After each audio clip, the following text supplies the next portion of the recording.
और भाई अजय कैसा बैठा है यहाँ? बस भाई ऐसे ही बैठा हूँ। क्या बात है, आज बाबा वाली कपड़े पहन रखे हैं?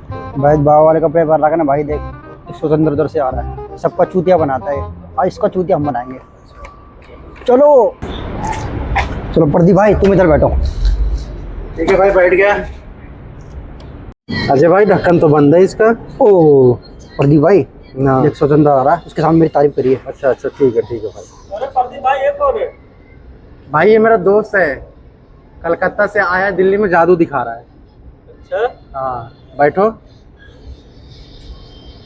प्रदीप भाई ये तो हाथ ही फिरा रहा है, तुम कह रहे हो कि ये जादू दिखाएगा। आएगा भाई, तुझे दिखाएगा। इसमें एक का सिक्का नजर आ, तू मेरी काबिलियत शक कर रहा है ना, तो देखिए अभी देख इसमें। अभी मजा आएगा ना।